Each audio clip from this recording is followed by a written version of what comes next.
Imagine you are at a public park. The sun is shining, there's a gentle breeze, blowing through the trees, and you are standing on a piece of wood with 4 wheels attached to the bottom. Oh, boy. Right? You, a fully grown adult, have decided that today is the day you are finally going to learn how to skateboard. I can already see where this is going. Yeah, so you take a breath, you push off the pavement, and you immediately lose your balance. And bam, you hit the concrete hard. And, the physical shock of hitting the ground is intense, but the real pain usually starts about half a second later. Because as you were sitting there on the ground, holding your scraped elbow, you look up and realize you are not alone. Right. There's an audience. Exactly. Yeah. There's a group of teenagers sitting on a bench nearby, and they are looking directly at you. One of them smirks, another one whispers something to their friend, and in that exact fraction of a second, that hot, intense shame washes over you. Yeah, you just want the ground to open up and swallow you whole. Welcome to the Deep Dive. Today we are exploring exactly why adults are so terrified of that feeling, and how adopting an ancient mindset can completely transform the way you learn forever.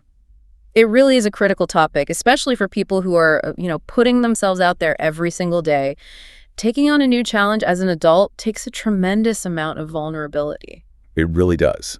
And I want to mention right off the bat that this particular discussion is specially designed with English learners in mind. Which is such a great fit for this topic. It is. If you are listening to us right now, as a way to practice your English, we are keeping a comfortable, relaxed pace today. We're going to make sure the pronunciation is clear and the vocabulary is really accessible. Because the journey of learning a language, it mirrors that skateboarding scenario perfectly. Oh, totally. You're constantly stepping onto the board, trying to find your balance with a new grammar rule or, a difficult word.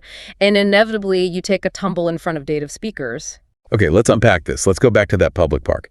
You are on the ground, the teenagers are watching, and your brain is sounding an alarm. A massive alarm. Right. And the immediate psychological barrier to learning anything new is this intense fear.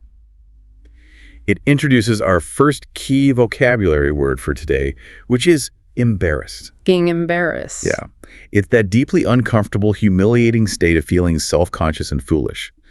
When you fall off that skateboard or when you completely mangle a sentence in a new language, that feeling of being embarrassed hits so hard that your first instinct is just to quit. And that urge to run away makes complete sense when you consider, what's actually at stake for an adult. What do you mean? Like socially? Socially and psychologically. To understand why we react so intensely to being embarrassed, we have to look at the mental architecture we spend our whole lives building. Yeah. By the time we reach adulthood, we spent decades developing our skills. We go to school, we build careers, we learn how to navigate society. We basically get paid to be an expert. Which is our second key word today, an expert. Someone with specialized skill and highly reliable knowledge. Right. Society rewards us for knowing the answers. We get very, very comfortable in that zone of competence. Our paychecks rely on us knowing what we are doing. Exactly. And because we rely so heavily on that status, we develop a massive, incredibly fragile ego. That's our third key word, the ego. Right, the ego. We build up this deep sense of self-importance that is tied directly to being capable. As adults, our ego becomes the manager of our self-esteem. Wow. So when we suddenly step out of our comfort zone to become a beginner again, Like on the skateboard. right, or in an English conversation class, that ego doesn't just feel slightly uncomfortable. It feels actively threatened. It registers a failure as an attack on our identity. The best way I can picture this adult ego is like a heavy, rigid suit of medieval armor. Oh, that's a great analogy. Yeah, like you have spent your entire adult life hammering out the steel, polishing the metal, building this armor to protect your pride. And in your native language or at your job, it works beautifully. It deflects criticism. It keeps you feeling safe. But you try to step onto a skateboard wearing 100 pounds of rigid metal armor. Exactly. The result is catastrophic. You lose all your mobility. You can't bend. You can't shift your weight. And the moment you lose your balance, you go down incredibly hard because you are stiff. The armor protects you from feeling inadequate, but it completely paralyzes you. It makes it absolutely impossible to move flexibly and try new things. And because we are so desperate to keep this armor safe, adults develop an extreme fear of having to make mistakes, which is our fourth keyword. Making mistakes. Yeah, we become terrified of doing something incorrectly in public. because every single mistake feels like a huge dent in the armor. And the irony is that the armor prevents the exact thing you need for growth. Think about being in a language class and the instructor asks a question. Simply having the courage to look at someone and admit, I don't know how to do this, requires massive bravery. Feels like taking off your armor in the middle of a battlefield. Your brain is screaming that you are completely defenseless. So if this psychological armor is so heavy that we can't learn, how do we take it off? Because just telling someone to be brave doesn't really work. No, it doesn't. And that's why we actually have to look backward to an ancient philosophy to find a real mechanism for change. Okay, so we're moving from psychology to Zen philosophy now. Yes. To dismantle the ego, we look to Zen Buddhism, and specifically to a concept developed centuries ago known as the beginner's mind. The beginner's mind. Yeah. Another great key vocabulary word. In Japanese, the term is shoshin. It means approaching a subject, even if you are advanced, with an attitude of absolute openness, eagerness, and zero preconceptions. It implies a kind of deliberate reset of your brain, right? It is a profound shift. The classic quote from the Zen master Shunrei Suzuki captures it perfectly. He wrote, "In the beginner's mind, there are many possibilities, but in the expert's, there are few." Wait, okay. Here's where it gets really interesting, because I have to push back on this idea for a second. Sure. Shouldn't we want to be experts? I mean, isn't the whole point of putting in hours of studying English to eventually have an expert's mind? Why is being an expert framed as a negative thing here? That is the natural paradox of learning. It's a very common point of friction when people first hear this. But you have to separate expert knowledge from the expert mindset. Oh, okay. Acquiring deep knowledge is wonderful. The danger is the mindset that usually comes with it. When you believe you are an expert, your cognitive cup is already full. You think you know it all. Right. You start to unconsciously filter out new information. The expert mindset breeds this intellectual stubbornness. You become blind to new ideas because your brain is locked into thinking, I already know exactly how this works. So it's not that knowing things is bad. It's that thinking you know everything makes you closed off. Exactly. A beginner, however, is highly open-minded. That's our next key word. Open-minded. They were like a sponge. Yes. A true beginner is driven purely by curiosity. Curiosity, another key word, meaning a strong desire to know or learn something. Right. Because they aren't burdened by knowing what is supposed to happen, they remain open to every possibility.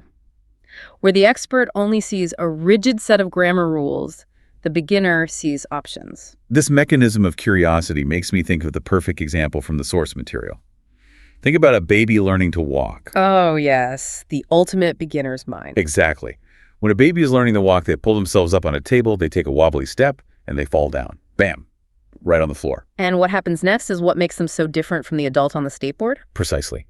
When a baby falls down, they don't look around the room to see if the other babies are judging them. No, they don't. They don't look at the teenager babies on the playground and think, oh no, I'm embarrassed. Yeah. They don't have an ego yet. Because they have no expectations of success, they just find the process of falling and trying again to be fun. The adult brain views a fall as a failure. The baby's brain views the fall simply as incoming data about gravity. They are just existing in this state of pure curiosity. The adult is performing, but the baby is exploring. I love that distinction. Yeah. So if we understand how beautifully a baby learns and we see the value of this beginner's mind, how do we practically apply this? Right, to real life. Yeah, to our own adult struggles like learning the English language. How do you take off that heavy armor when you are standing in a coffee shop trying to order a drink in English and your mind goes blank? Well, the most crucial practical step is a deliberate shift in your framework. You have to actively change how you view the situation. Okay, how? As long as you view learning English as a stressful test that you must pass to prove your intelligence, your ego will be hyperactive. You have to consciously view the process as an exploration. Exploration, another key word today. Right. You are traveling through unfamiliar territory to learn about it, not to conquer it perfectly on the first try. So when you hit a difficult roadblock, like maybe a native speaker talks way too fast, what do? Your ego will immediately say, this is too hard, I look foolish. You have to catch that thought and intercept it. You deliberately change the thought from, this is too hard, to this is so interesting. Wow. Changing this is hard to this is interesting. Yes. You are forcing a shift from defensive frustration to objective curiosity. That is such a powerful tool. Instead of being angry that you forgot a vocabulary word, You play the role of a detective discovering a puzzle. Exactly. And part of that mental shift, I think, is actively embracing the title of being a newbie. That's another key vocabulary word. A newbie. Which is simply someone who is new to an activity. Right. Often, adults use that word as an insult. They say, oh, he's just a newbie, to mean someone is incompetent. But our sources say we need to reclaim that word. Being a newbie shouldn't be an insult. It should be a title you wear with pride, because it acts as a shield against the ego. Admitting you are a newbie removes the expectation of perfection instantly. To help us practice this, the notes provide 3 specific English phrases or mantras that you can use to actively trigger this beginner's mind. These are highly effective for language learners. Yeah, here's the first one. When you get stuck, say this to yourself. I don't know this yet, and that's okay. The inclusion of that tiny word at the end. Yet. Yes, yet. It completely alters how the brain processes the statement. It really does. If you just say, I don't know this, it sounds permanent. It sounds like a character flaw. But adding yet shifts you immediately into a growth mindset. I don't know this yet, and that's okay. It protects your confidence. It implies the knowledge is already on its way. It creates self-compassion. And the second mantra builds on this. Yeah. It is, this is new to me. How fascinating. Emphasizing the word fascinating. Yes, fascinating is a key word.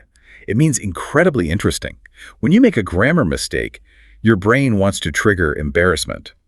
But if you treat the mistake like a scientific anomaly, you short-circuit the anxiety. Because curiosity and fear are basically incompatible in the human brain. Oh, really? Yeah, you cannot be deeply fascinated by something and terrified of it at the same time.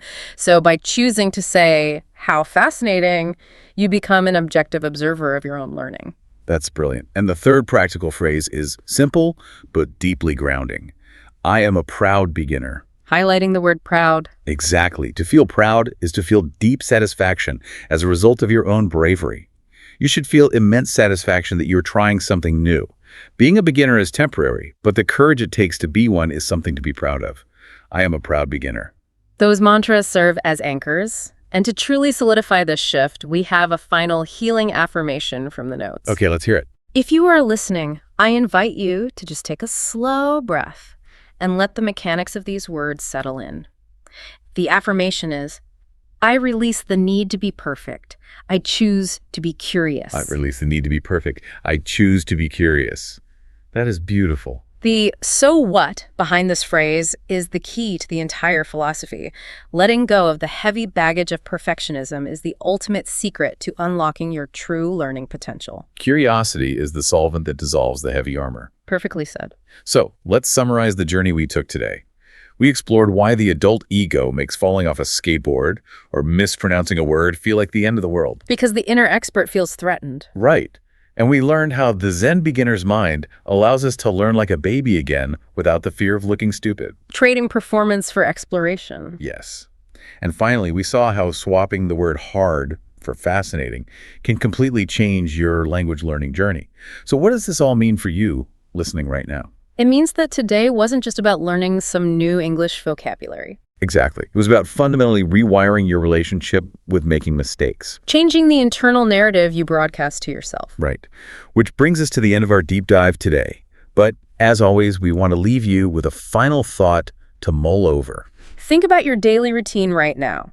What is one specific area of your life where you are completely exhausted from trying to act like a perfect expert? Oh, that's a tough question. It is. Where is that heavy suit of armor weighing you down the most?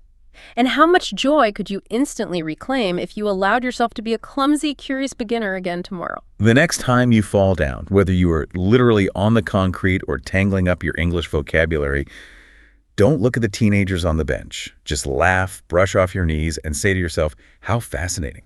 We will see you next time on The Deep Dive.